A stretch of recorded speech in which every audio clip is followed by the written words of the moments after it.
नमस्कार दोस्तों, स्वागत है आपका अपना ही YouTube चैनल टुडे एग्जाम पर। दोस्तों जैसा कि अभी 30 सीरीज़ चल रही है, ये 30 सीरीज़ की आज आप 24वीं क्लास को वॉच कर रहे हैं। इससे पहले हमने आपको 23 क्लास प्रोवाइड करा दिया है तथा जो बच्चे PDF ग्रुप में हैं उनको PDF भी दे दी गई है। आशा करते हैं कि आप देखे समझे होंगे और अपने तैयारी को एक बेहतर अंजाम तक ले जा रहे होंगे। इससे पहले बता दूँ, हमारे क्लास में एक प्रश्न के कई सारे एक्स्ट्रा फैक्ट होते हैं। ये एक्स्ट्रा फैक्ट आपके काफ़ी काम के होते हैं सर, तो इन्हें ज़रूर करते चलें, इनसे बोरियत फील ना करें, ठीक है भैया। इनके अलावा अगर आपके पास कम से कम 60 मिनट की समय हो तभी हमारे क्लास में जो है आप अटेंड कीजिए, वरना आपके पास जब टाइम हो जाए सर तो आप फुर्सत में देख लीजिएगा। आधा अधूरा देखने से कोई मतलब नहीं है, क्योंकि मैं कोई भी चीज़ मैं जितना जानता हूँ उतना ज़रूर आपको बताने की कोशिश करता हूँ, है ना। और जो है मेरे ख्याल में ज़्यादा लिंक करके बताने से आपको फ़ायदा होता ही होगा कि चीज़ों को याद रखने में आपको सहूलियत होती होगी। अगर आपको आने वाले समय में SSC का एग्ज़ाम देना है तो टुडे एग्ज़ाम का रामबाण ई बुक है ना, पैरासीटामोल 500, आप इसे लेकर के अपने सपने को एक नए अंजाम तक पहुंचा सकते हैं। या फिर SSC के एग्ज़ाम के लिए जो अभी 30 सीरीज आप वॉच कर रहे हैं ये भी ले सकते हैं। या फिर अगर आपका GK GS बहुत कमज़ोर है, कमज़ोर कहने का मतलब बहुत कमज़ोर करने का मतलब 8 से 10 क्वेश्चन भी नहीं बन रहे हैं, तब आप दोनों को एक साथ ले लेंगे और डिस्काउंट में भी मिल जाता है, तो आप ले करके अपने सपने को मंजिल तक पहुँचा सकते हैं। साथ ही साथ बिहार SSC की कंटेंट अवेलेबल है, RPF की कंटेंट अवेलेबल है, NTPC RPF का एक ही है ना। तो ये मोबाइल नंबर है, ये व्हाट्सअप पे आपको मैसेज करना है इस मोबाइल नंबर के थ्रू, या फिर डिस्क्रिप्शन में लिंक है, लिंक क्लिक करके भी व्हाट्सअप मैसेज कीजिएगा, कंटेंट के बारे में जानकारी मिलेगी। निम्नलिखित दिए गए शासकों तथा उनके उपाधि के साथ मिलान कीजिए। गयासुद्दीन बलबन को हसन गंगू कहते हैं क्या? जी नहीं, गयासुद्दीन बलबन को जिल्ले इलाही कहते हैं। कुतुबुद्दीन ऐबक को हम लाख बख्श कहते हैं। अलाउद्दीन खिलजी को हम सिकंदर एहसानी कहते हैं। अलाउद्दीन बहमन शाह को हम हसन गंगू या जफ़र खान भी कहते हैं। क्या कहते हैं इन्हें भाई? हसन गंगू तो कहते ही है, जफ़र खान भी कहते हैं। तो ये यहाँ पे मिला दिया मैंने, बाद बाकी मिला के यहाँ पे आंसर दिया गया है। मैं बढ़ता हूँ पॉइंट के तरफ, एक एक बात ध्यान से सुनना, है ना।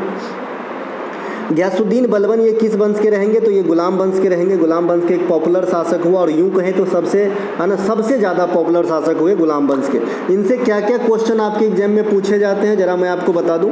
सिजदा और पैबोस की प्रथा किसने चलाया? लौह एवं रक्त की नीति किसने अपनाया? है ना। नवरोज पारसी त्यौहार किसने चलाया? नवरोज जो है ये पारसी धर्म का हैप्पी न्यू ईयर है, नव वर्ष है, तो इन्होंने चलाया था कौन भैया? बलबन ने ही। तो ये 3 क्वेश्चन बलबन के साथ आता है। एक बड़े ही गुड क्वेश्चन बलबन से आने वाले समय में पूछ सकता है एग्जामिनर कि दिल्ली सल्तनत में राजा के गरिमा को, देखिए राजा वैसे ही प्रजा का जो है स्वामी होता है, यानी सबसे बड़ा होता है ना, तो फिर भी राजा के गरिमा को किसने बढ़ा दिया दिल्ली सल्तनत में? तो आप कहेंगे, है ना, कौन गया भैया? बलबन। किधर गया? ये है बलबन, गयासुद्दीन बलबन, ठीक है भैया। अब आते हैं गुलाम वंश पे। देखिए गुलाम वंश के फाउंडर कौन है? कुतुबुद्दीन ऐबक है। कुतुबुद्दीन ऐबक से 3 प्रकार के क्वेश्चन एग्जाम में आते हैं। कौन कौन से आते हैं भाई? 2.5 दिन का झोपड़ा किसने बनवाया? है ना, एक तो ये आते हैं। इनकी मृत्यु कैसे हुई थी? तो चौगान खेलते समय हुई थी। और फिर कुतुब मीनार की नींव किसने रखी? तो इल्तुतमिश ने रखी। और एक क्वेश्चन इनसे आता है ना, हाँ, इसे लाख वक्स या क्या कहा जाता है? तो लाख वक्स कहा जाता है। तो ये 4 क्वेश्चन आप कुतुबुद्दीन ऐबक से रख लेंगे। हाल फिलहाल के एग्जाम में एक और क्वेश्चन देखा गया कि कुतुबुद्दीन ऐबक और इल्तुतमिश में क्या रिलेशन है? तो भाई ससुर दामाद का रिलेशन है। इनकी मृत्यु कब हुई थी? तो 1210 में हुई थी। तो ये इतना कुतुबुद्दीन ऐबक से रख लेंगे। इनके अलावा गुलाम वंश को आप ममलूक वंश या इलवारी वंश भी कहते हो, है ना, ममलूक वंश या इलवारी वंश भी कहते हो। इल्तुतमिश जो है ये गुलाम वंश के वास्तविक फाउंडर माने जाते हैं। देखिए फाउंडर तो था ऐबक, लेकिन अगर वास्तविक फाउंडर कहेगा तो इल्तुतमिश आंसर होगा। ऐसे कई सारे क्वेश्चन पेयर हैं जो आपको एग्जाम में आंसर गलत करवा सकता है।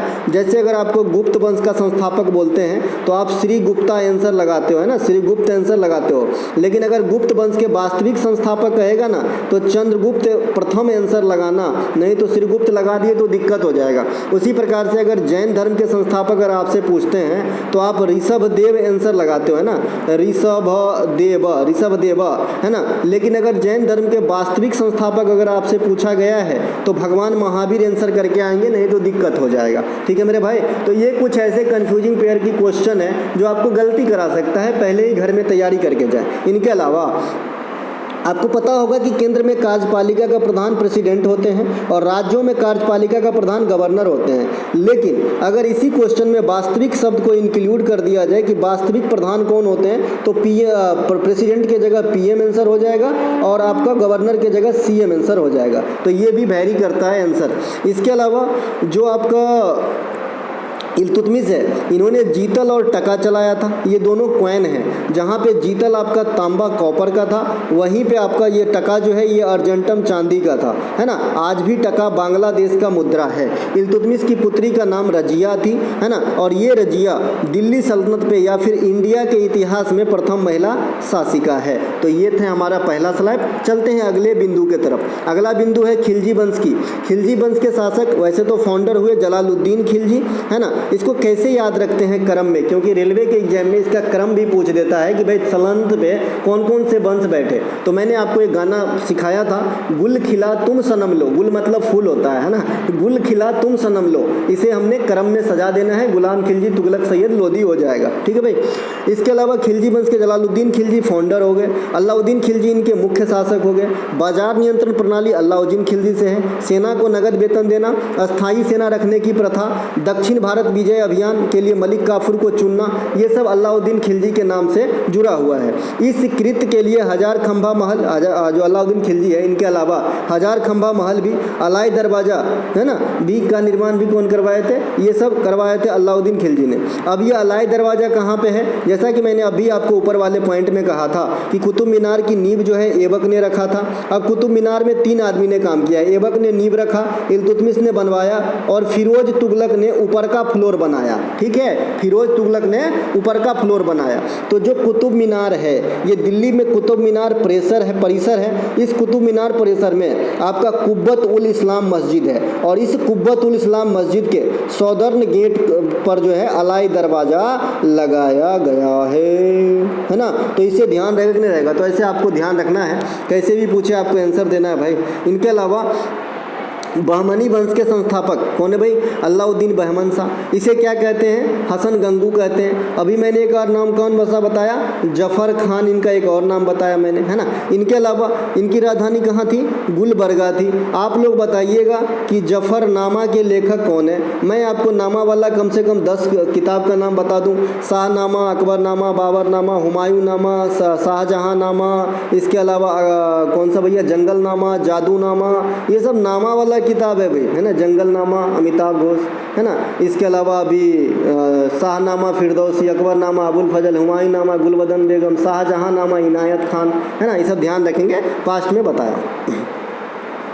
विश्व कुश्ती चैंपियनशिप में गोल्ड मेडल जीतने वाले प्रथम भारतीय, तो ये कौन है भैया, सुशील कुमार साहब। 2010 में विश्व कुश्ती चैंपियनशिप में गोल्ड मेडल जीतकर भारत का नाम रोशन करे थे। अब देखिए वो अंडर 20 कुश्ती आता है, अंडर 20, तो अंडर 20 कुश्ती चैंपियनशिप में महिला में अंतिम पंघाल भारत के लिए पहली बार गोल्ड मेडल जीती थी। अब अंतिम पंघाल एक बार नहीं 2 बार जीत गई। आपने एक कॉमेडी देखा होगा लालू प्रसाद का कि नेहरू जी ने कहा था अटल तुम एक दिन देश का प्रधानमंत्री बनोगे, आपने कहा था, तो आपने एक बार नहीं 2 बार बन गए महाराज, अब तो देश का मुल्क का जान छोड़ो, ऐसा कुछ है कॉमेडी। तो ऐसे ही जो है एक बार नहीं ये 2 बार लगातार जीत गई है। कौन भैया, अंतिम पंघाल, ठीक है। तो आपको अगर कल होकर पूछे कि भाई अंडर 20 विश्व कुश्ती चैंपियनशिप में गोल्ड मेडल जीतने वाली महिला कौन है, तो भी अंतिम पंघाल। लगातार 2 बार अंडर 20 वर्ल्ड चैंपियनशिप कुश्ती का जीतने वाली महिला कौन है, तो भी अंतिम पंघाल। दोनों बार गोल्ड मिली 22 और 23 के अंदर। इसके अलावा जो इस प्रकार की सेकेंड महिला बनी है, इनका नाम है प्रिया मलिक।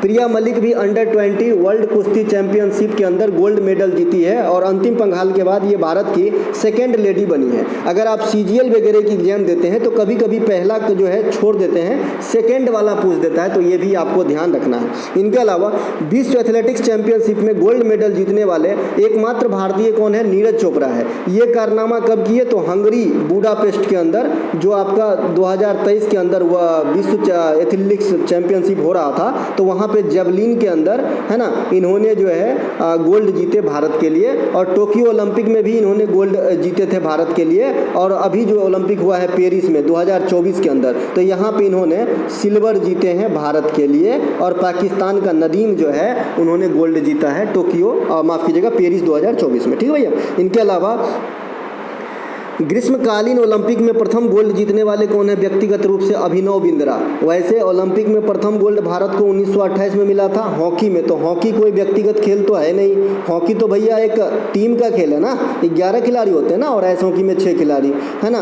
तो ये तो भाई व्यक्तिगत रूप से नहीं है। तो व्यक्तिगत रूप से प्रथम गोल्ड जो है अभिनव बिंद्रा 2008 में बीजिंग ओलंपिक में शूटिंग के अंदर 10 मीटर वाले में जीते थे। तो ये ध्यान रख लेंगे। इनके अलावा राष्ट्रमंडल खेल में व्यक्तिगत गोल्ड जीतने वाले प्रथम खिलाड़ी कौन है? तो मिल्खा सिंह है। कहाँ पे जीते थे? कार्डिफ के अंदर जीते थे, कार्डिफ के अंदर। इनके अलावा धावक थे। एशियाई खेल में प्रथम गोल्ड मेडल जीतने वाले पुरुष खिलाड़ी सचिन नाग, ये तैराक है। अब एशियाई खेल में प्रथम कब मिला? तो भाई जो पहला एडिशन था एशियाई खेल का 1951 में, कहाँ पे हुआ था? दिल्ली के अंदर हुआ था। तो यहाँ पे सबसे पहले भारत को सचिन नाग साहब, इनका नाम है सचिन नाग, है ना, ये तैराक थे और इन्होंने जो है भारत को गोल्ड मेडल दिलाया था। आपने सचिन तेंदुलकर का नाम बहुत सुना होगा, उनसे भी 2 क्वेश्चन आते हैं कि भारत रत्न पाने वाला एकमात्र खिलाड़ी कौन है? तो आप कहते हो सचिन तेंदुलकर। 2013 में भी इनको जो है घोषणा हुआ था रिटायरमेंट के साथ ही, और 2014 में हैंड रिसीव्ड हुआ था आपको सचिन तेंदुलकर को भारत रत्न। तो ये सचिन तेंदुलकर को मैं यहाँ से डिलीट करता हूँ। अब आता हूँ एशियाई गेम पे। देखिए एशियाई गेम एक बार तो आपका 1951 में हुआ, दूसरी बार जो एशियाई गेम इंडिया में हुआ ये 1982 में हुआ, और दोनों के दोनों बार कहाँ पे हुआ? दिल्ली के अंदर हुआ। तो सबसे पहले भारत के लिए एशियाई खेल में गोल्ड मेडल सचिन नाग, पेशे से क्या? एक तैराक। इनके अलावा एशियाई खेल में पदक जीतने वाली, यानी गोल्ड मेडल यहाँ पे है डायरेक्ट, गोल्ड मेडल जीतने वाली प्रथम भारतीय महिला, तो इनका नाम है कमलजीत संधू। कमलजीत संधू 400 मीटर में, अब 400 मीटर क्या है ना, दौड़ होगा, सिंपल सी बात है। तो इसमें जो है गोल्ड मेडल जीती थी भारत के लिए कमलजीत सिंधु मैडम। इनके अलावा राष्ट्रमंडल खेल में गोल्ड मेडल दिलाने वाले भारत की पहली महिला रूपा उन्नी कृष्णन, है ना। शूटिंग खेल में राष्ट्रमंडल शूटिंग के अंदर राष्ट्रमंडल खेल में भारत को पहला गोल्ड दिलाई थी। ग्रीष्मकालीन ओलंपिक में कोई भी पदक यानी ब्रॉन्ज मेडल जीती थी पहली बार कौन? कर्नो मलेश्वरी वेट लिफ्टिंग के अंदर सिडनी में। यह ओलंपिक आपका 2000 ईस्वी में हुआ था।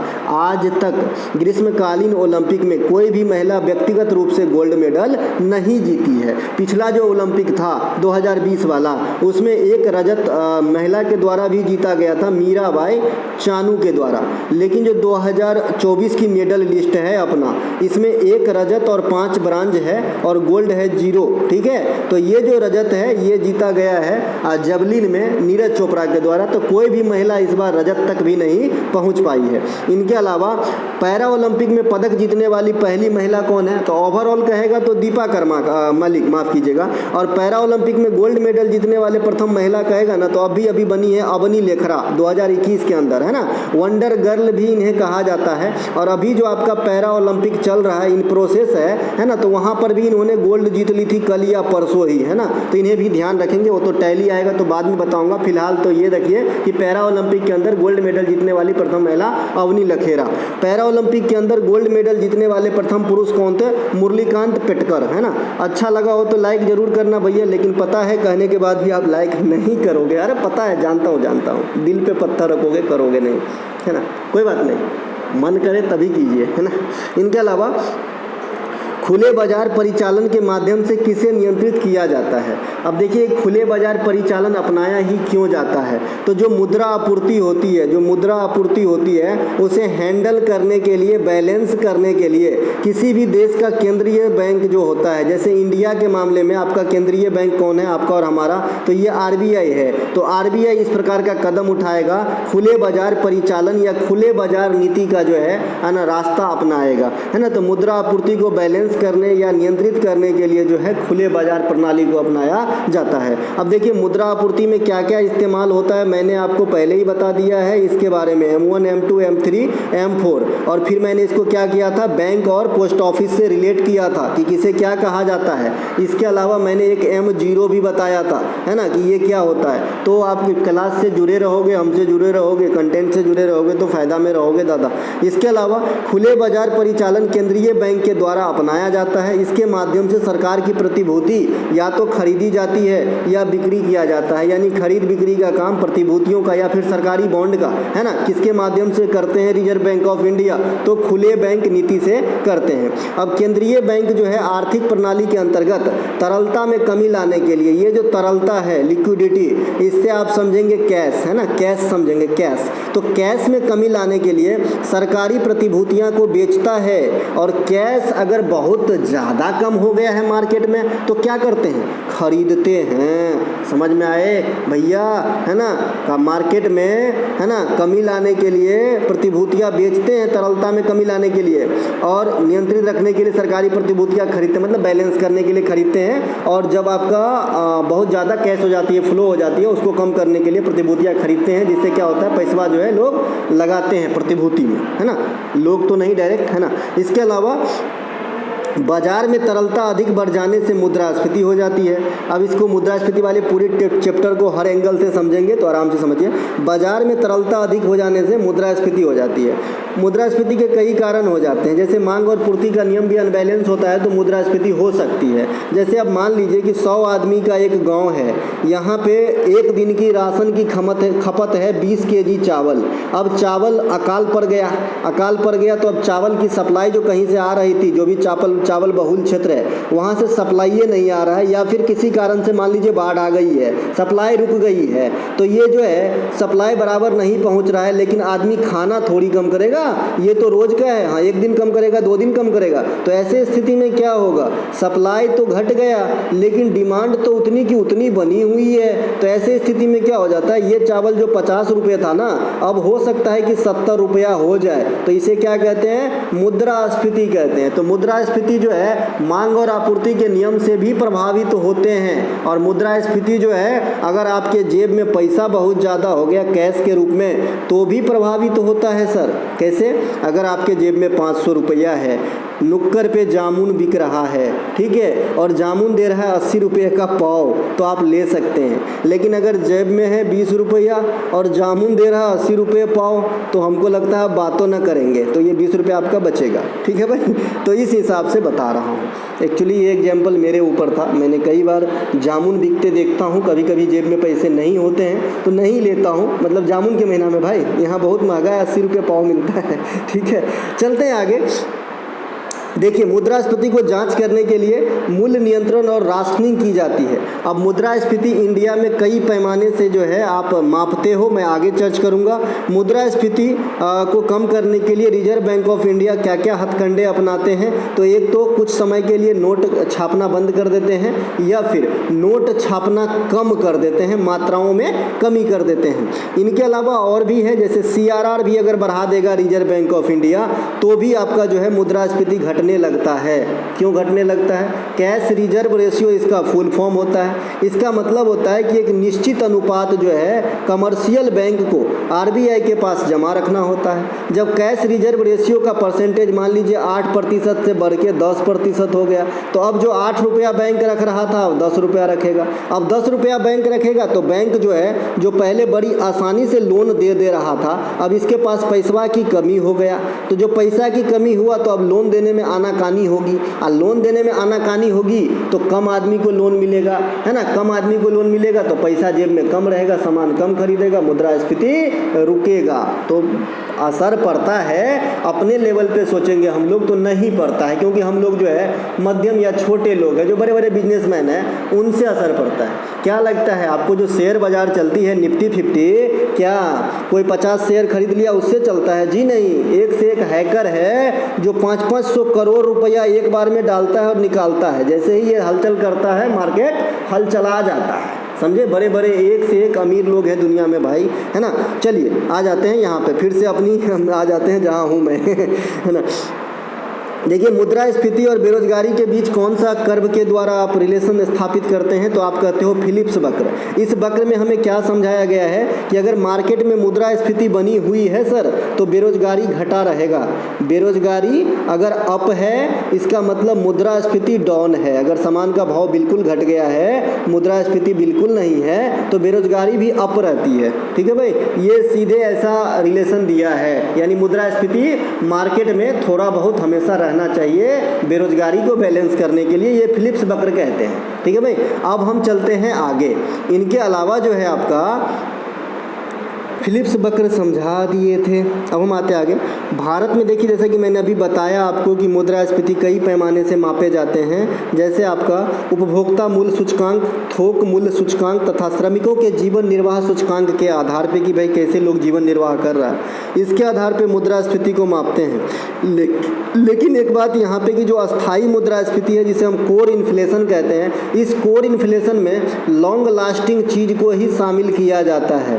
ठीक है, खाद्य पदार्थ को शामिल नहीं किया जाता है। यहाँ से एक क्वेश्चन आपका बन जाता है एग्जाम में कि मुद्रास्फीति में, कोर मुद्रास्फीति में निम्नलिखित में से किसे शामिल नहीं किया जाता है। जनरली किया जाता है, लेकिन अगर आप कोर इन्फ्लेशन की बात करेंगे, परमानेंट मुद्रास्फीति की बात करेंगे, तो उसमें जो है आपका खाद्य पदार्थ को शामिल नहीं किया जाता है। इसके अलावा भारतीय मौद्रिक नीतियों का निर्धारण कौन करता है? सबसे पहले आरबीआई करता है। चीज़ों को याद दिलाता जाऊंगा साहब, आरबीआई करता है। देखिए उनका जो मानक है निर्धारण, मतलब मौद्रिक नीति का निर्धारण मानक जो है, स्टैंडर्ड जो है, ये उपभोक्ता मूल्य सूचकांक है। पहले क्या हुआ करता था? थोक मूल्य सूचकांक हुआ करता था। लेकिन 2014 में उर्जित आर पटेल के अध्यक्षता में कमेटी का गठन हुआ। उन्होंने जो आरबीआई का आपका मौद्रिक नीति का निर्धारण मानक है, उनको थोक मूल्य सूचकांक से बदलकर उपभोक्ता मूल्य सूचकांक कर दिया है। तो आने वाले समय में अगर आपसे पूछे तो आंसर देना, उर्जित आर पटेल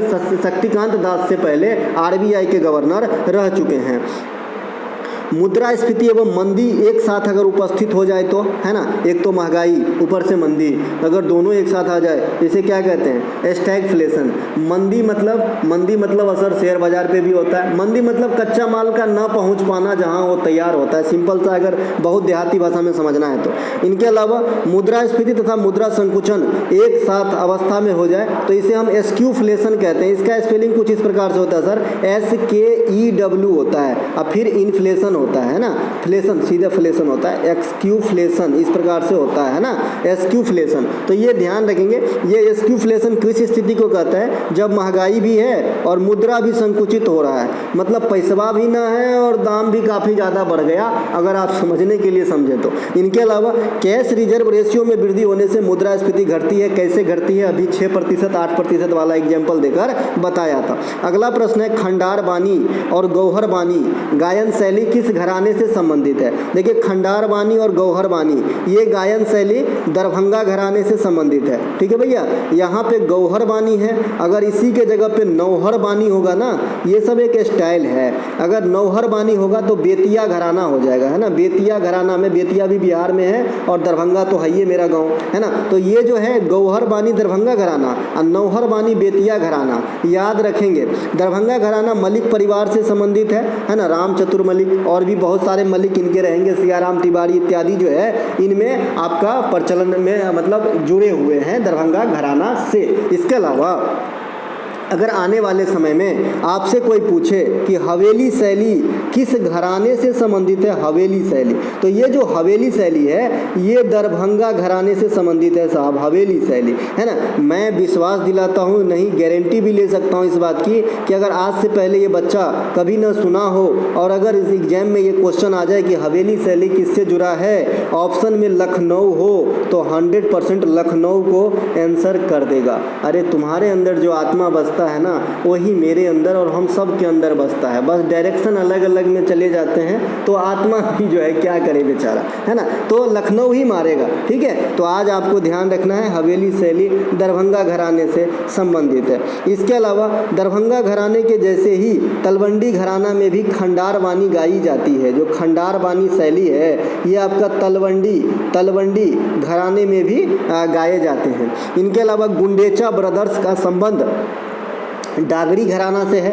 इस घराने में कलाकार डागर बानी में गायन करते हैं। ठीक है, अधिकांश कलाकार इस्लाम धर्म के होते हैं, लेकिन हिंदू देवी देवता का जो है इसमें गाना होता है ना।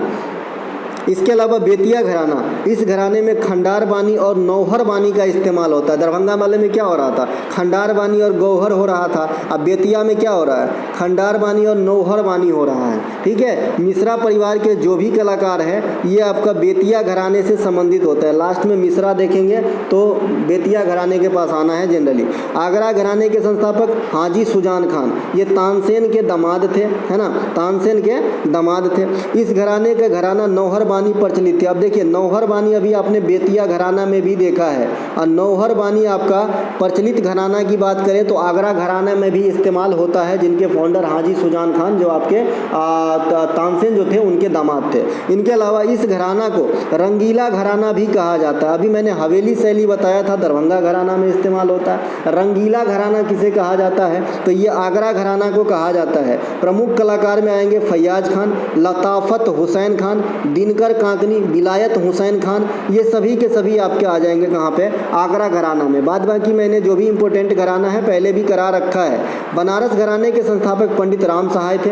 यह तबला वादन से संबंधित है इंडिया में घराना। इनके प्रमुख कलाकार में समता प्रसाद, शारदा सहाय, पंडित कुमार बोस, नहीं भाई बोस है ना, बोस है ये, पंडित कुमार बोस, सुखविंदर सिंह, पंडित बालकृष्ण अय्यर, संदीप दास, शशांक बख्शी, ये सभी के सभी बनारस घराने से हैं। इनके अलावा जो मजे हुए कलाकार में बनारस घराने से संबंधित है ये पंडित रविशंकर सितार प्लेयर और गिरजा देवी ठुमरी की रानी, ये दोनों भी आपके बनारस घराने से ही ताल्लुकात रखते हैं, है ना। इनके अलावा मेवाती घराना के फाउंडर हैं घग्गे नजीर खान। इनके अलावा भारतीय संगीत का एक घराना है पंडित जसराज, जिनके नाम पे एक हिंद ग्रह का नाम रखा गया था पंडित जसराज के नाम पे, तो इनके ध्यान रख लेंगे। पंडित जसराज का जन्म जो है ना 28 जनवरी है मेरे ख्याल में, तो इनका जो जन्मदिन है ना इसी के नाम पे कोड किया गया था ग्रह को, नाम को, ठीक है, ऐसा कुछ रखा गया था पहले। ईस्वी जो भी है, ईस्वी मुझे अभी याद नहीं आ रहा है, ईस्वी रखेगा फिर 1 0 रखेगा फिर 8 2 रखेगा, ऐसा जो है ग्रह का नाम दिया गया था, तो इनके नाम पे ग्रह का नाम रखा गया है, सीधे सीधे ध्यान रखेंगे। इनके अलावा मोतीराम, मनीराम, संजीव अयंकर, इस सभी के सभी इसी घराने से संबंधित है, तो इसे भी ध्यान रख लेंगे। इनके अलावा ओलंपिक 2024 में भारत की तरफ से कुल कितने एथलीट ने पार्टिसिपेट किया है, ये क्वेश्चन मैं इसलिए रखा हूँ कि सीपीओ ने एक क्वेश्चन पूछा है ना कि भाई ओलंपिक जो टोक्यो में हुआ था वहाँ पे भारतीय दल के कितने महिलाएं पार्टिसिपेट की थी, ठीक है, तो इसी को देखते हुए मैंने यहाँ पे आपको सारा डाटा देना है। देखिए ओलंपिक 2024 में भारत की तरफ से कुल 117 एथलीट का जो है टीम गए थे यहाँ से, है ना। इनके अलावा पदक जीत करके कितने लाए, तो 6 पदक लाए, 5 ब्रॉन्ज और 1 रजत। ग्रीष्मकालीन ओलंपिक के इतिहास में सबसे बड़ा एथलीट का समूह भारत के लिहाज से 2022 में 20 में टोक्यो ओलंपिक के लिए 124 एथलीट को रवाना किया गया था और पदक जीत करके लाए थे 7 पदक, 1 गोल्ड, 2 रजत और आपका 4 ब्रॉन्ज मेडल। जबकि पेरिस ओलंपिक 2024 में 117 आदमी की टोली ने मात्र 6 पदक जीते, उनमें गोल्ड 1 भी नहीं। इनके अलावा टोक्यो पैरा ओलंपिक 2020 में कुल 54 भारतीय एथलीट को भेजा गया था। 54 में से 19 पदक प्राप्त हुआ, 19 या 57। देखिए यहाँ पे रेशियो 35% है, यानी 100 आदमी जाए तो 35 को पदक आता था, ठीक है। पैरा ओलंपिक अभी चल रहा है, आई होप कि पिछले बार से बेहतर रिजल्ट हो, 19 के जगह 29 मिले, हमें 39 मिले, है ना भाई। खेल भावना को बढ़ावा देंगे तभी जो है मन कूल रहता है ना, खेल एक अलग चीज़ है ना। तो ये जो आपका है 19 पदक मिले थे पैरा 2020 जो टोक्यो में हुआ था, 54 को आदमी गए थे और 5-8-6 के रेशियो में मिला था। पेरिस ओलंपिक 2024 में भारत के कुल 84 एथलीट का दल भेजा गया था। एक सेकेंड, पेरिस ओलंपिक 2024 में कुल 117 गए थे, तो 84 और 32 8 3 11 घट रहा है भाई, घट रहा है। 117 गए थे ना, तो यहाँ पे 84 और 33 हो जाएगी, 8 3 11 110, अच्छा 8 2 6 116, 117 है, 117 कर लीजिएगा। महिला और पुरुष मिला के 117 दल गए थे, ठीक है।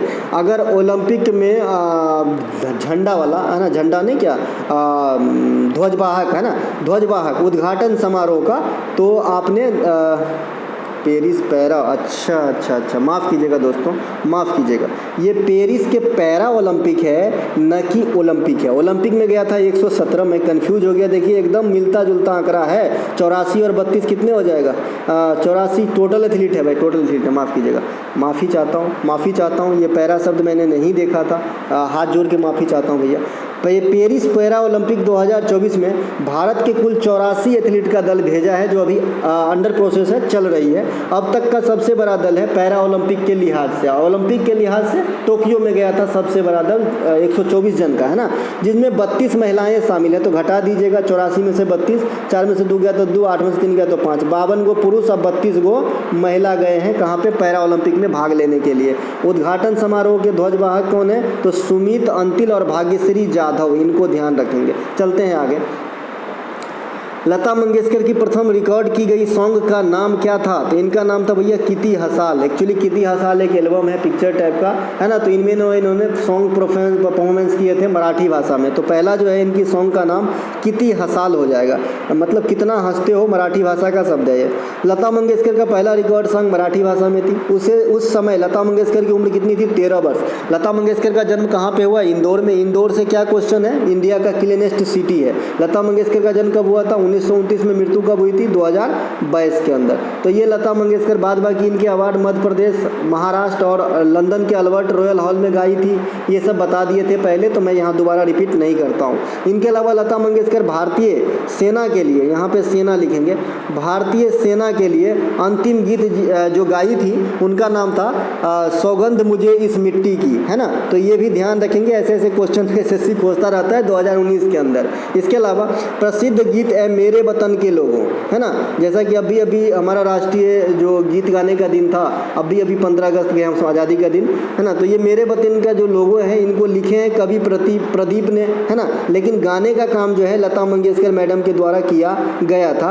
1963 में यह सॉन्ग दिल्ली के नेशनल स्टेडियम में लाइव किया गया था, है ना। 1962 में जो युद्ध हुआ था हमारा, उसके बाद में 1963 में सेना के सम्मान में, तो इसे भी ध्यान रखेंगे। इनके अलावा लता मंगेशकर को भारत सरकार के द्वारा 2001 में भारत रत्न से सम्मानित किया गया था। बिस्मिल्लाह खान साहब को भी उसी साल दिया गया था। लता मंगेशकर को फ्रांस सरकार ने 2007 में फ्रांस के जो सर्वोच्च नागरिक सम्मान है, Officer of the National Order of the Legion of Honours, है ना, तो ये वाला पुरस्कार से सम्मानित किया गया था। मैं इसे करेक्शन करके दूंगा, ऑफ का लिखा गया है। इसके अलावा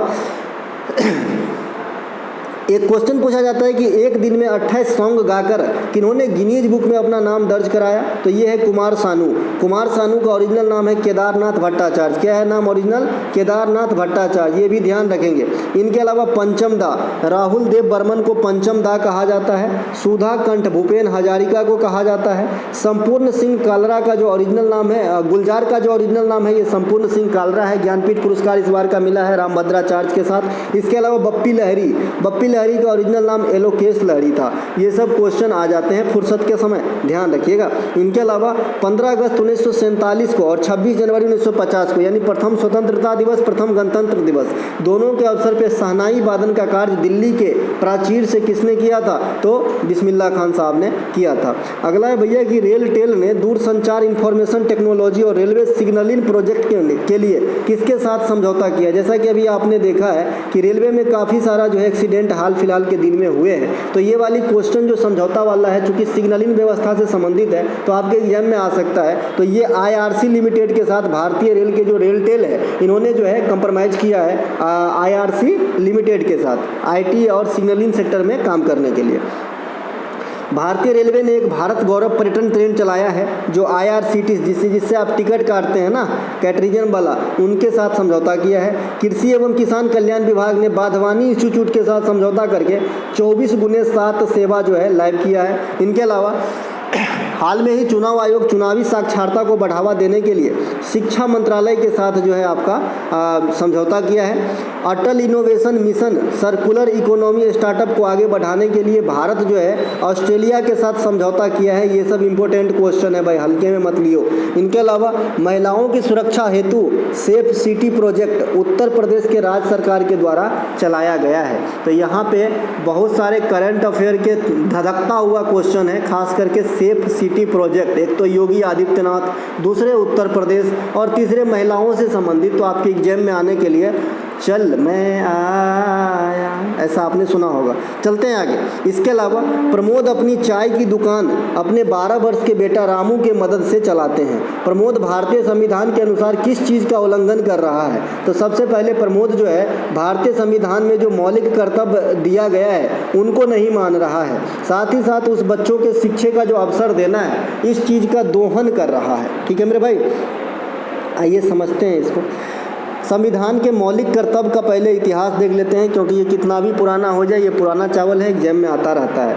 मौलिक कर्तव्य 42वां संविधान संशोधन 1976 के द्वारा स्वर्ण सिंह समिति के अनुशंसा पे सर्वप्रथम 10 प्रकार के जोड़े गए थे।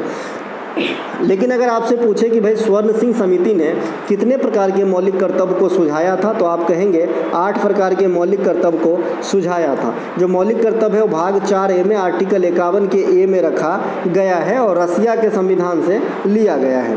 11वां मौलिक कर्तव्य जो है ये 86वां संविधान संशोधन 2002 के द्वारा 6 से 14 वर्ष तक के बच्चों को जो उनका पालनहारा है माता पिता अभिभावक, उनको जो है शिक्षा का अवसर उन बच्चों को देना है, ये उन पेरेंट्स का मौलिक कर्तव्य होगा। ठीक है, आर्टिकल 21 के सेम संविधान संशोधन इन्हीं के द्वारा ऐड किया गया था। इनमें जो किया गया है कि 6 से 14 वर्ष तक के बच्चों को है ना निःशुल्क शिक्षा लेना उनका मौलिक अधिकार है। ठीक है, तो ये बच्चे पे एप्लीकेबल होता है और जो मौलिक कर्तव्य है वो पेरेंट्स पे एप्लीकेबल होता है। एक जगह और है आर्टिकल 45, यहाँ पे बात करी गई है कि 14 वर्ष से कम उम्र के बच्चों के लिए शिक्षा की व्यवस्था करी जाएगी। एक्चुअली ये राज्य सरकार को कह रहा होता है, ये DPSP के अंतर्गत वर्णित है। ठीक है, अब देखिए ये वाली सीट आपने पहले शायद इस सीरीज में नहीं देखा होगा, बाद बाकी एनालिसिस में आपने कई बार देखा होगा। यहाँ पे हम बात कर लेते हैं कि आर्टिकल 51 के A में जो 11 अलग अलग चीज़ है इनको हमने देख के रखना है। पहला वाला ऐसे ही याद है और आखिरी वाला ऐसे ही याद है। पहला और आखिरी वैसे ही कैसे याद हो जाएगा भाई? तो पहले वाला आपको पता है कि हमारा राष्ट्रीय ध्वज, राष्ट्रीय गान, राष्ट्रीय गीत ये सबसे ऊपर है, तो हम इनका सम्मान करते हैं, ये हमारा मौलिक कर्तव्य है। और सबसे जो लास्ट में है ये शिक्षा से 2002 में जुड़ा है संशोधन के द्वारा, तो ये लास्ट हो जाएगा शिक्षा वाला। तो 2 तो ऐसे ही याद हो गया। दूसरा रहा कि उनसे ही संबंधित जो भी हमारे देश भावना को प्रेरित किया है उन आदर्श वाक्यों को संजोना है। तीसरा एकता, अखंडता और संप्रभुता की रक्षा करना है। देश हित के लिए जरूरत पड़ने पे तत्पर रहना है ना। तो इस प्रकार से आप इसे याद कर लेंगे, काम आवेगी। इनके अलावा NSO के अनुसार, श्रम बाल सर्वेक्षण रिपोर्ट के अनुसार, देखिए दोनों में से कोई भी बात हो सकती है, या तो डायरेक्ट NSO के अनुसार आपसे पूछा जा सकता है जो आपका अभी सर्वेक्षण के लिए जिम्मेवार संस्था है, या फिर श्रम बाल सर्वेक्षण रिपोर्ट जो NSO के द्वारा ही जारी किया जाता है। दोनों में से कोई भी हो सकता है क्वेश्चन में, इसलिए मैंने दोनों लिख दिया है। 2022-23 में भारत में बेरोजगारी दर कितनी थी? क्योंकि अभी 23-24 का इन्होंने रिलीज नहीं किया है, तो क्वेश्चन कैसे बनेगा आप ही बताइए। तो 22-23 का बनेगा, तो इसलिए मैंने आपको यहाँ पे दे दिया है। तो 3.2% बच गई है बेरोजगारी, ये हमारा NSO संस्था कह रहा है 2022-23 के अनुसार अपने किस रिपोर्ट में? श्रम बाल सर्वेक्षण रिपोर्ट के अनुसार। अब देखिए NSO लिखना है यहाँ पे, NSSO नहीं क्योंकि गलत हो जाएगा, NSO लिखना है। NSO की रिपोर्ट के अनुसार 22-23 में भारत की बेरोजगारी दर घटकर 3.2% रह गया था। इसी रिपोर्ट के अनुसार महिला बेरोजगारी दर 5.6% तथा पुरुष बेरोजगारी दर 3.3% रह गई है। ये किसकी रिपोर्ट है? NSO का रिपोर्ट है। अब NSO के रिपोर्ट के अनुसार 2021-22 में भारत की बेरोजगारी दर 4.1% था। कहने का मतलब है कि 22-23 में ये रहा कितना? 3.3%, और 21-22 में कितना रहा था? 4.1%। किसके अनुसार? NSO के अनुसार, है ना। इसके अलावा centre for monitoring Indian economy CMI, है ना, तो इनके अनुसार जो है 2023 में बेरोजगारी 7% थी, जबकि जून 2024 में बेरोजगारी छलांग लगाते हुए 9.2% हो गई है। चूंकि यहाँ पे आप देख रहे हैं कि लगभग 8 का 25% कितना होता है भैया? 2, है ना। तो 2 से ज़्यादा, यानी समझ लीजिए कि 30% बेरोजगारी बढ़ गया है मात्र 1 ईयर के अंदर। तो ये वाला पॉइंट आपके एग्जाम में आने के लिए दिल बेकरार है। ठीक है, तो आप इसे ध्यान रखेंगे। CMIE के अनुसार भारत में बेरोजगारी दर जून 2024 के अनुसार कितनी हो गई? तो 9.2%, या फिर डायरेक्ट ये वाला डाटा पूछ सकता है कि जून 2023 में कितनी थी? तो 7%। ठीक है, इसके अलावा देखिए, भारत में गरीबी का अनुमान लगाने के लिए आपका तेंदुलकर समिति का गठन किया गया था। यह समिति की गठन हुआ था 2005 में। यह समिति ने अपनी रिपोर्ट सौंपी थी 2009 के अंदर। इसके अलावा गरीबी का अनुमान भारत में कौन लगाता है, तो नीति आयोग के स्पेशल टास्क फोर्स के द्वारा लगाया जाता है ना। किसके मदद से, तो राष्ट्रीय नमूना सर्वेक्षण के जो डाटा देते हैं उसके आधार पर तय होती है। राष्ट्रीय नमूना सर्वेक्षण NSSO और केंद्रीय सांख्यिकी कार्यालय CSO, इन दोनों को मिला करके बना दिया गया NSO, राष्ट्रीय सांख्यिकी कार्यालय बना दिया गया है। इसके अलावा अवरक्त विकिरण इंफ्रारेड रेडिएशन की तरंग दैर्घ्य परास कितनी होती है, तो 778 गुने 10 के पावर -8 से, है ना, आपका हो जाएगा, एक सेकेंड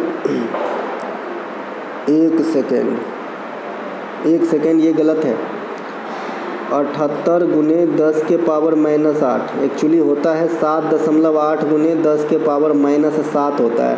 अगर मैंने इसका एक 78 लिख दिया तो बट्टा में 10 करना पड़ेगा, एक ऊपर जाएगा माइनस के 8 हो जाएगा। सही लिखा है जी, कोई दिक्कत नहीं।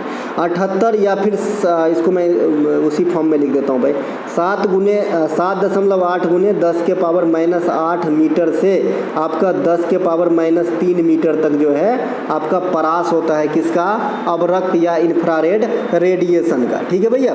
इसके अलावा नीचे प्रमुख विद्युत चुंबकीय तरंग दिया गया है जिनके परास और खोजकर्ता का नाम आपके सामने स्क्रीन पे रहा। ये रही 25 करोड़ का सवाल। गामा किरण के खोज हेनरी बैकुरल ने किया है। इनके परास की बात करेंगे तो 10 के पावर 14 मीटर से 10 के पावर 10 मीटर तक होता है। एक्स किरण WC रोएंजन, इसका होता है 10 के पावर 10 मीटर से 10 के पावर 8 मीटर तक। इनके अलावा परावैंगनी किरण जोहान रिटर 10 के पावर -8 से 10 के पावर -6 मीटर तक होता है। दृश्य प्रकाश, है ना, 3.9 गुने 10 के पावर -7 से 7.8 गुने 10 के पावर -7 से। अब यही 7 जो पावर है ना, ये वाला दृश्य प्रकाश किरणें का जो लास्ट आपका परास का जो वैल्यू है वहीं से स्टार्ट होता है अवरक्त विकिरण का, 7.8 गुने 10 के पावर -7 से -10 तक। तो इस प्रकार से आप इसे देख लेंगे। बाद बाकी इनके फाउंडर जरूर ध्यान रखेंगे। एक्स किरण रोएंटगन, परावैंगनी रिटर, दृश्य किरण न्यूटन, अवरक्त हर्सेल, लघु तरंग हेनरिक हर्ट्ज, दीर्घ रेडियो तरंग मार्कोनी। यहाँ से भी क्वेश्चन बना है। इनके अलावा शतरंज खेल में किस गोटी की चाल X आकार की होती है। देखिए, शतरंज को अलग से 22 मिनट में सिखा दिया था, आप लोग देखे कि नहीं देखे पता नहीं, लेकिन मुझे याद है कि मैंने आपको बताया है। बाद बाकी आपकी मर्जी है भैया। देखिए, शतरंज खेल में गोटी की चाल X आकार की जो होती है ये है आपका बिशप। बिशप किसे कहते हैं भाई, कोई बच्चा, बिशप किसे कहते हैं? बिशप कहते हैं दादा ऊंट को, है ना, ऊंट को कहते हैं बिशप। घोड़ा को हम कहते हैं नाइट, है ना, हाथी को हम कहते हैं रुक। तो ये तीनों आपको ध्यान रखना है ना।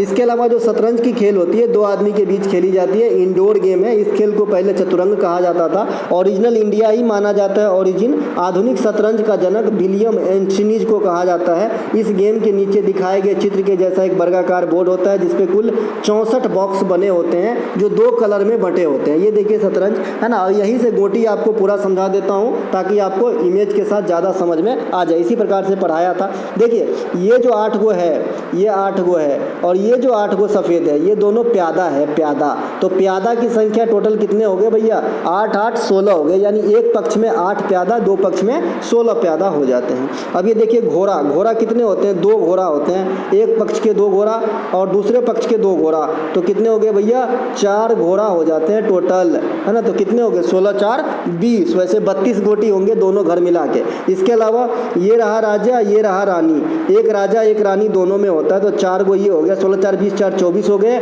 2 गो ऊँट और 2 गो हाथी। ये रहा हाथी और ये रहा 2 गो ऊँट, है ना। तो 4 गो इधर 4 गो इधर, तो 24 8 32 गो गोटी हो गया। अब खेलते कैसे हैं? तो सबसे पहले सफ़ेद घर वाला खेल का स्टार्ट करता है, सफ़ेद वाला। और हमेशा जो खेल का स्टार्टअप होगा वो प्यादा से होता है, प्यादा यानी सफ़ेद प्यादा से। अब ये प्यादा की चाल कैसी होती है? पहले बार में या एक घर या 2 घर चल सकता है, चलेगा सीधा लेकिन मारेगा तिरछा, ऐसा चलता है प्यादा। ठीक है, यहीं पर समझा देता हूँ। अगर घोड़ा मान लीजिए कि इस घर में है, किधर है घोड़ा? ये है घोड़ा। अगर घोड़ा को चलना हो तो ये किसी भी दिशा में चलेगा, लेकिन चलेगा हमेशा एल आकार का, यानी एक घर 2 घर, फिर ऐसे यहाँ आके रुकेगा।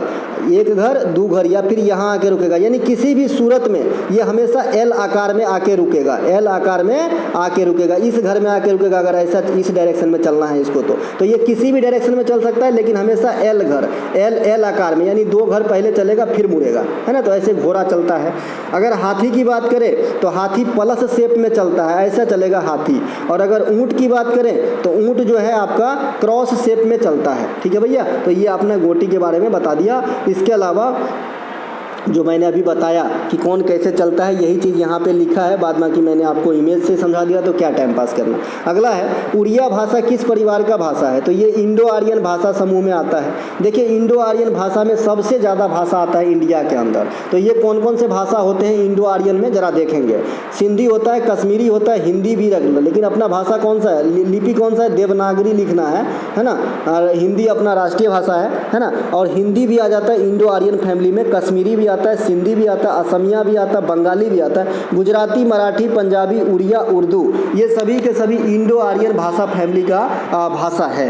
भारत में द्रविड़ भाषा फैमिली जो साउथ के राज्य में है भाषा, ये तो है ही। इसके अलावा द्रविड़ में आपका तुलु भाषा आ जाएगा, कुरुख भाषा आ जाएगा, गोंडी उराव भाषा आ जाएगा। ये जो कुरुख भाषा है, ये जो उराव भाषा है, एक्चुअली कुरुख भाषा को भी हम उराव भाषा बोल देते हैं। ये आपका झारखंड और उड़ीसा में लोगों के द्वारा बोली जाती है, ध्यान रखेंगे। इनके अलावा जहां तमिल, तेलुगु, मलयालम, कन्नड़ पूर्वी तटीय या फिर दक्षिण भारत की भाषा है, वहीं कुरुख झारखंड या उड़ीसा इत्यादि क्षेत्र में बोली जाती है। माहे भाषा केरल और पुदुचेरी में बोली जाती है। दिवेही में आप मालदीव भाषा का इस्तेमाल करते हो। गालो भाषा तथा नीसी भाषा ये अरुणाचल प्रदेश में बोले जाते हैं। कोक बरोक भाषा त्रिपुरा में बोले जाते हैं। भारत में 6 क्लासिकल लैंग्वेज है। तमिल सबसे पहले 2004 में दर्जा पाया था। इसके अलावा तेलुगु, मलयालम, कन्नड़, संस्कृत और ओडिसी सबसे लेटेस्ट शास्त्रीय भाषा है, जिन्हें 2014 में दर्जा दिया गया था। तो ये 6 शास्त्रीय भाषा को भी याद रखेंगे। जनगणना 2011 के अनुसार मराठी तीसरा सबसे अधिक बोली जाने वाली भाषा है, हिंदी और बांग्ला के बाद। कथक केंद्र या national Institute of Kathak dance कहाँ स्थित है, तो ये दिल्ली में स्थित है। कथक इंस्टीट्यूट की स्थापना 1964 में संगीत नाटक अकादमी के एक एफिलिएटेड संस्था के रूप में करा गया था। रानी लक्ष्मीबाई शारीरिक शिक्षा विद्यालय ये कहाँ पे है, तिरुवनंतपुरम में है। देखिए यहाँ पे सावधानी बरतने की जरूरत है। अगर रानी नहीं, खाली लक्ष्मीबाई राष्ट्रीय शारीरिक शिक्षा महाविद्यालय कहेगा तो तिरुवनंतपुरम में, और Lakshmibai National Institute of Physical Education यहाँ पे यूनिवर्सिटी के जगह पे सिर्फ इंस्टीट्यूट रहेगा तो ग्वालियर में हो जाएगा। ये दोनों का नाम सेम है, एक महाविद्यालय की बात करता है, एक सिर्फ संस्था की बात करता है। तो जो संस्था है वो ग्वालियर में है और जो महाविद्यालय है वो तिरुवनंतपुरम केरल के अंदर है। नेहरू पर्वतारोहण संस्थान उत्तरकाशी उत्तराखंड में है। नेताजी सुभाष चंद्र बोस पटियाला पंजाब में है। बीबी गिरी राष्ट्रीय श्रम संस्थान उत्तर प्रदेश के नोएडा में स्थित है। लाल बहादुर शास्त्री संस्कृत विश्वविद्यालय दिल्ली के अंदर स्थित है, ठीक है भाई। इसके अलावा फ्री स्टाइल कुश्ती में एकल राउंड की अवधि क्या होती है। अब देखिए फ्री स्टाइल कुश्ती जो है 6 मिनट की खेल होती है, जो 2 भागों में बटे होते हैं। तो रिजल्ट कितना निकला, 3 मिनट और 3 मिनट और 3 मिनट, है ना। इन दोनों के बीच कितना गैप होती है, तो 30 सेकेंड की गैप होती है, यानी 30 सेकेंड आप हाफ टाइम मान सकते हो। यानी एक राउंड कुश्ती को पूरा होने में 6.5 मिनट का समय लगता है। चीज़ों को समझेंगे, काम में रहेगा, फायदा में रहेगा। तो 3 मिनट होगा एकल राउंड में, ठीक है। फ्री स्टाइल कुश्ती 6 मिनट का होता है, 3-3 मिनट के 2 भागों में बटे होते हैं, दोनों भाग के बीच में 30 सेकंड का अंतराल होता है। बैडमिंटन खेल 21-21 अंकों के लिए 3 सेट खेले जाते हैं, ठीक है। वॉलीबॉल खेल जिसमें 6 खिलाड़ी होते हैं 25-25 अंकों के लिए 5 गेम खेले जाते हैं। लेकिन अगर 4 खेल हो गया है, 4 खेल होने के बाद अगर दोनों टीम का स्कोर 2-2 के बराबरी पे आ जाए तो अगला जो 5वां खेल होगा वो 15 अंकों के लिए ही मात्र होगा, ध्यान रखेंगे। डेकाथलॉन एक खेल होता है जिसमें आपका 10 विभिन्न विद्याओं में प्रतिस्पर्धा करी जाती है डेकाथलॉन में, ये ध्यान रखेंगे। इसके अलावा जॉर्ज साइमन ओम ने विद्युत धारा, प्रतिरोध और वोल्टता में गणितीय संबंध कब स्थापित किया था। सीधे सीधे बोल रहा है कि ओम का नियम कब दिए थे। तो ओम का नियम क्या है भाई, अचर ताप पे किसी चालक के सिरों के बीच का विभवांतर उसमें प्रभावित धारा के सीधा समानुपाती होता है, V बराबर IR होता है। जब इसमें क्या कांस्टेंट है, इसमें टेम्परेचर कांस्टेंट है सर, है ना, टेम्परेचर जो है कांस्टेंट है। तो इस ये दिए थे 1827 में। इसके अलावा मैंने आपको परिपथ में जो है आपको टोटल रेसिस्टेंस निकालने की सूत्र वगैरह बता दिए हैं, चाहे तो श्रेणी क्रम में हो चाहे तो समानांतर क्रम में हो। ये आपका सीरीज में दो R1 R2 आपका रेसिस्टेंस है तो फाइनल R बराबर क्या निकालेंगे, RF बराबर R1 प्लस R2 होता है। और अगर यही चीज़ आपका श्रेणी क्रम में मैं यहाँ पे एक और परिपथ बना देता हूँ, है ना, ये श्रेणी क्रम में अगर मैं एक परिपथ यहाँ पे बना देता हूँ इस प्रकार, माफ़ कीजिएगा, समानांतर क्रम में एक मैं इसे जोड़ देता हूँ इसके पैरेलल में, है ना, तो इसको निकालने के लिए R फाइनल बराबर तो 1/R फाइनल बराबर 1/R1 प्लस 1/R2 का फार्मूला इस्तेमाल करना पड़ेगा। तो समानांतर क्रम में 1 करके निकालते हैं और श्रेणी क्रम में सीधे सीधे जोड़ देते हैं। और एक ही परिपथ में अगर दोनों रहे तो पहले समानांतर क्रम वाले को निकाल लेंगे, फिर जो श्रेणी में बचेगा वो देखने से पता चल जाता है कि क्या करना पड़ेगा। जैसे आपने गणित का कई सवाल बनाया होगा जिसके वृत्त के अंदर सर्कल रहता है, ट्रायंगल रहता है, तो इस ट्रायंगल की अगर मुझे इस वृत्त की त्रिज्या निकालना है, अगर समबाहु त्रिभुज है तो ये आपको पता होगा कि ये 2:1 में बांटता है ना, 2:1 में बांटता है। कोण की तरफ 2 रहता है, नीचे की तरफ 1 रहता है, एक वाला आपका रेडियस होता है ना, तो इस प्रकार से आप निकाल लेते हैं। तो ऐसे ही इसके अलावा गैलीलियो ने 1602 में गुरुत्वाकर्षण और उपार्जित संवेग की क्रिया को पेंडुलम के नियमित दोलन का वर्णन किया था। तो गैलीलियो ने गुरुत्वाकर्षण के माध्यम से पेंडुलम दोलन का नियम कब दिए थे, तो 1602 ईस्वी में दिए थे। 1895 में विलियम कॉनराड रॉन्टजन ने एक्स किरण की खोज करी थी। रेडियोधर्मिता की खोज हेनरी बेकुरल ने 1896 में करी थी, रेडियोधर्मिता की खोज, है ना। माइकल फैराडे ने 1831 ईस्वी में विद्युत चुंबकीय प्रेरण, है ना, का नियमों का खोज करा था। मैडम क्यूरी ने रेडियम की खोज 1898 में करा था, क्यूरी दंपति ने, है ना। गुरुत्वाकर्षण के नियम को सर आइजक न्यूटन ने 1686 में दिए थे। तो ये बात भी आपको ध्यान रखना है। इसके अलावा न्यूलैंडस का एगो पूछता है 1865 और एगो आपका मेंडलीव का आवर्त सारणी पूछता है 1869। ये भी ध्यान रखना, ये भी आपके एग्जाम में पूछा जाता है। इसके अलावा जनगणना 2011 के अनुसार भारत में माध्यमिक क्षेत्र में कुल कितने प्रतिशत रोजगार में लगे हुए हैं, तो 24%। देखिए प्राथमिक सेक्टर कृषि सेक्टर को कहते हैं, सेकेंडरी सेक्टर को हम माध्यमिक सेक्टर भी कह देते हैं, और जो आपका टर्शियरी सेक्टर होता है इसे हम सेवा या फिर सर्विस सेक्टर कह देते हैं। इसको याद रखने के लिए मैंने बता दिया था, क्योंकि यहाँ से क्वेश्चन बनते हैं कि निम्नलिखित में से कौन प्राथमिक में आएगा, द्वितीय में आएगा या फिर तृतीय में आएगा। तो जो सीधा सीधा जमीन से जुड़ा हुआ काम हो ये प्राथमिक सेक्टर में आएगा सर। जो प्राथमिक सेक्टर के मदद से हो रहा हो, है ना, तो वो द्वितीयक सेक्टर में आएगा। जैसे कपड़ा उद्योग, अब कपड़ा उद्योग में धागा चाहिए, धागा कहाँ से आएगा भाई, कपास कहाँ से आएगा, खेत से आएगा। यानी प्राथमिक सेक्टर के मदद से जो कार्यक्रम चल रहा है वो द्वितीय सेक्टर में आएगा। और द्वितीय सेक्टर और प्राथमिक सेक्टर को जो फाइनेंशियल सपोर्ट कर रहा है या फिर ट्रांसपोर्टेशन कर रहा है ये सब सेवा सेक्टर में आएगा। बस खत्म, इतना याद कर लिए आप पकड़ लेंगे काम को कि भाई कौन किस सेक्टर में आएगा। देखिए सेवा सेक्टर जो है ये सबसे ज़्यादा अपर है अभी जीडीपी के ग्रोथ के हिसाब से। अगर इंडिया में देखें तो जो थर्ड वाला सेक्टर है वो सबसे ज़्यादा मदद करता है। तो जनगणना 2011 में 24% जो है लोग सेकेंडरी उद्योग में लगे थे। और आपका और भी बहुत सारा डाटा जो मैं यहाँ पे बता रहा हूँ आप ध्यान से सुनेंगे। जनगणना 2011 के अनुसार देश में महिला श्रमिक की संख्या 25.6%, पुरुष श्रमिक की संख्या 53.26%। 1951 आज़ादी के बाद पहला जनगणना था, तो यहाँ से आपका लिटरेसी रेट पूछता है तो बताइएगा 18.3%। वैसे 18 एग्जैक्ट लिखे तो 18.33% हो जाएगा। इनके अलावा आज़ादी के समय भारत की साक्षरता 12% था। जनगणना 2011 के अनुसार भारत में प्राथमिक सेक्टर में जो रोजगार में लगे थे लोग ये 54.6% था। प्राथमिक सेक्टर को यहाँ पे काट करके मैं कृषि भी लिख दूँ ना तो भी आंसर नहीं बदल रहा, आंसर सेम ही रह रहा है ना। चलिए आगे चलते हैं दोस्तों। ये तो इस वीडियो का लास्ट क्वेश्चन है ना, तो हम मिलेंगे अगले वीडियो में। तब तक के लिए जय हिंद। अगर आपको हमारा कंटेंट अच्छा लग रहा है प्रभु तो डिस्क्रिप्शन में लिंक दिया गया है, व्हाट्सएप मैसेज के थ्रू आप कंटेंट को प्राप्त कर सकते हैं। और ये जो लुक होगी ना वो किसी भी पेड क्लास पे भारी पड़ रहा था, पड़ेगा और पड़ता रहेगा। मिलेंगे अगले वीडियो में। जय हिंद दोस्तों।